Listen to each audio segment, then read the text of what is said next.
சட்டம் ஒழுங்கை சமரசம் இல்லாமல் நிலைநாட்டுவதோடு மக்களுக்கு நண்பன் என்பதை செயலில் காட்ட வேண்டும் என காவல்துறையினருக்கு முதலமைச்சர் மு.க.ஸ்டாலின் அறிவுறுத்தியுள்ளார். தமிழ்நாடு சீருடை பணியாளர் தேர்வு வாரியத்தால் தேர்வு செய்யப்பட்ட 621 காவல் உதவி ஆய்வாளர்கள் மற்றும் 129 தீயணைப்பு நிலைய அதிகாரிகளுக்கு பணி நியமன ஆணை வழங்கும் விழா சென்னையில் நடைபெற்றது. இதில் பங்கேற்ற முதலமைச்சர் மு.க.ஸ்டாலின் பணி ஆணைகளை வழங்கி பாராட்டினார். அவரைத் தொடர்ந்து விழுப்புரம் மாவட்டத்தை சேர்ந்த செல்வி எம் ஸ்ரீதேவி, அவரைத் தொடர்ந்து திருச்சி மாவட்டத்தை சேர்ந்த திரு டி அருண், தொடர்ந்து செல்வி செம்மீனா அவர்கள் கோவை மாவட்டம். தொடர்ந்து விழாவில் உரையாற்றிய முதலமைச்சர் மு.க.ஸ்டாலின் காவல்துறை பணியில் சேர்ந்த தங்களுக்கு இனிதான் சமூக பொறுப்பும் கடமையும் உள்ளதாக கூறினார்.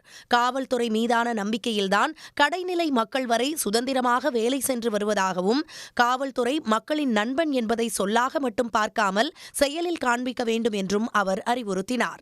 எங்கேயோ ஒரு காவலர் தப்பு செஞ்சாலும் ஒட்டுமொத்த துறை மீதும் மக்கள் வச்சிருக்கக்கூடிய நம்பிக்கையை பாதிக்கும்.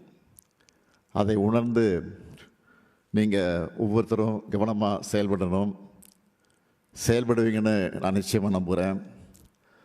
காவல்துறை பொதுமக்களின் நண்பன்னு சொல்கிறது வெறும் வார்த்தையாக இல்லாமல், வெறும் வாசகமாக இல்லாமல், ரியாலிட்டியில் நீங்கள் அதை ப்ரூஃப் பண்ணணும். காவலர்னால் மக்களுக்கு காட்சிக்கு எளியவர்களாக கனிவாக நடந்துக்குங்க.